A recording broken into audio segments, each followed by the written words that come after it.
Well, let's jump right into this idea of, are there many intelligent civilizations out there in the Milky Way, or is the Earth and all the intelligence we see around us, is that rare? Rare Earth, many worlds. Those are the two viewpoints. I'm going to concentrate on the group of astronomers that think that the Earth is very rare. So let's go ahead and jump right into it. I prepared some slides for us to talk about this. And they they call themselves, of course, the rare earth hypothesis. And there's a famous book called The Rare Earth that you could easily find out there and actually read. And it talks about the many things that have to happen on a planet for there to be a highly evolved, intelligent life form. Now, a lot of you may argue that dolphins or chimps or even your pooch, your dog, that they're intelligent. We're looking at the astronomical, not using tools, not a chimp, taking a stick and banging a wasp nest. We're talking about being able to build a radio, being able to communicate from an airplane to a ship to a command center, to be able to talk to astronauts on the moon, to communicate over great distances.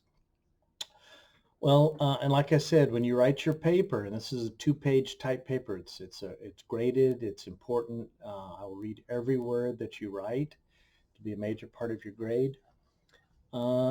It doesn't matter to me what your point of view is as long as you back it up with evidence. Here's some things to think about here with this rare earth hypothesis.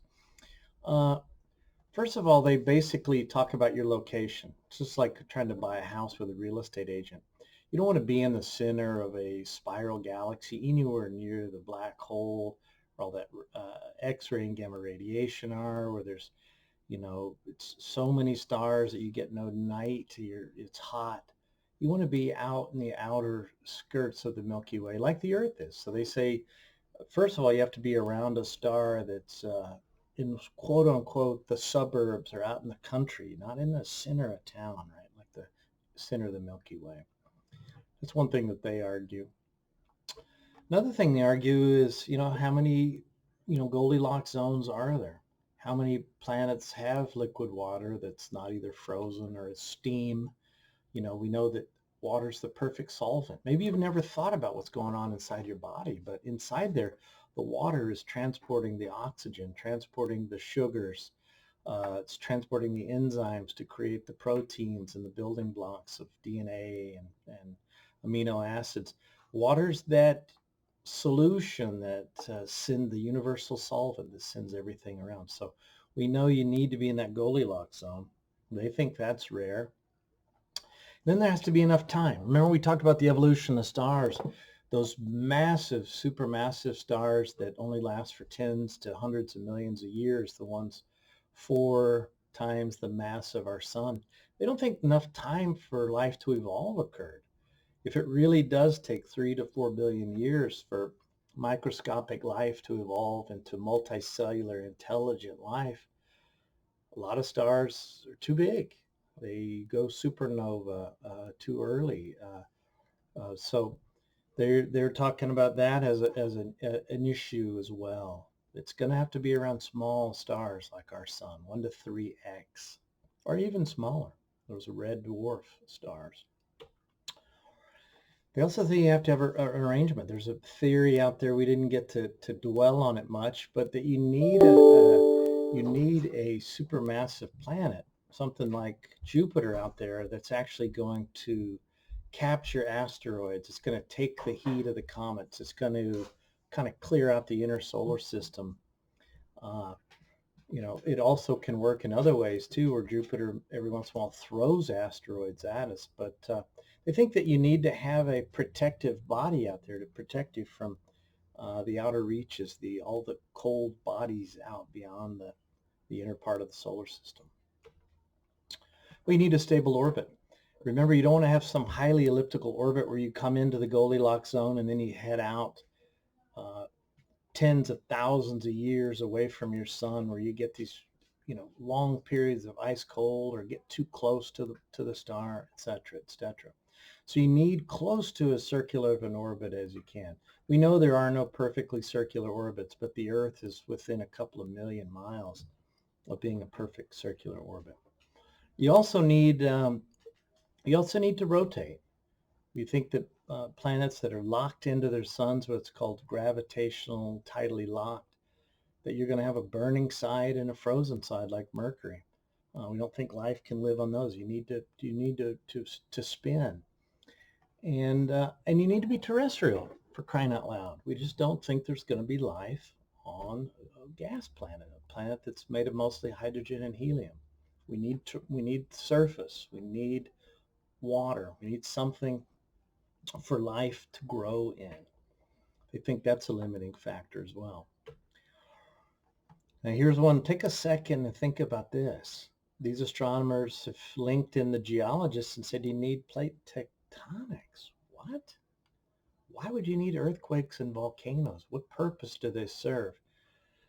And it's kind of a purpose that I think we've lost touch with, because every time we go jump in our cars, and you guys are mostly old enough to drive, know that you jump in your car and you produce carbon dioxide, right? The byproducts of combustion. You breathe out carbon dioxide. I'm doing that right now talking to you. Well, what if we didn't do that? What if we didn't have cars? What if we didn't burn coal? What if we didn't produce all these greenhouse gases? We know that over time, life takes CO2 out of the atmosphere. We know that carbon dioxide forms carbonates, all the limestones and all the lime-rich muds that are formed in the oceans. A lot of astronomers have said if you don't recycle, if you don't have volcanoes spewing CO2, that your CO2 will be locked up in the shells of oysters and clams and snails and all the things you probably don't think about very much. So they're saying that the Earth recycled its CO2 with volcanoes for hundreds of millions, if not billions of years. Now, to have plate tectonics, you need large enough planets where it doesn't cool down. Our core is still molten hot. If you don't believe me, go to the Big Island. And then the pandemic's over, get on, jump a plane, go to Pu'u'o'o, and watch that molten rock come out of the ground. So how many planets have plate tectonics, or people burning coal and oil to release CO2? Global warming's a two-sided. You want to be warm enough, but you don't want to be too warm. So always think about the balance between everything. Ooh, the moon. These rare earth people say that you need a large moon. Venus doesn't have it. Mercury doesn't have it. Mars doesn't have it. What does the moon do? What does it do besides give us something to look at? Well, we know that the moon has stabilized our orbit and keeps us rotating very slowly. And or actually it's kept us rotating rapidly. There's some kind of noise. I'm going to see if I can figure out what that is. There's something barking at me right now. Really tired of that. That was my mom calling. We all have a mother, hopefully, and I have one too, and she just called me. I sent her some flowers for Mother's Day. I know, I'm a good boy. Anyway, what does the large moon do? It keeps us rotating rapidly. Night, day, night, day, night, day. You don't want a long day. You don't want a long night. You want this rapid. Okay. So we know that moon was formed from that gargantuan collision 4 billion years ago. Well, maybe you got to have a large moon. Those are rare. It's the third largest moon in our solar system. These rare earth people say you also need that trigger. We know comets delivered complex molecules to the earth. Maybe they triggered life. You need to have these trigger. You need water, and you need these organic molecules. They're saying you need something like that. So if you kind of multiply all these variables together, they're saying that they think life is rare, especially intelligent life. All these things had to add up for us to have intelligent life. So I want you to think about that. I'm going to be posting on all this in the Google Classroom. You've got to come up with your idea. want you to fill out the Drake equation. If you have 20 or above, you're a mini worlds. If you're below 20, you're rare earth. Got to be one or the other. Okay. If you come up with 1 on the Drake equation, you're saying that of the 300 billion stars and the probably at least 300 billion planets out there, that no intelligent life is out there. Most people, including me, think that's kind of scary and lonely. If you think there are thousands and thousands of intelligent civilizations, kind of think that's scary too, don't you? So either way, whatever your answer is to this argument, it's going to be pretty incredible. So with that, let's go ahead and get to the end of this. And I'm going to bid you goodbye, and let me know if you have any questions. I want you to fill out that Drake equation. Bye-bye.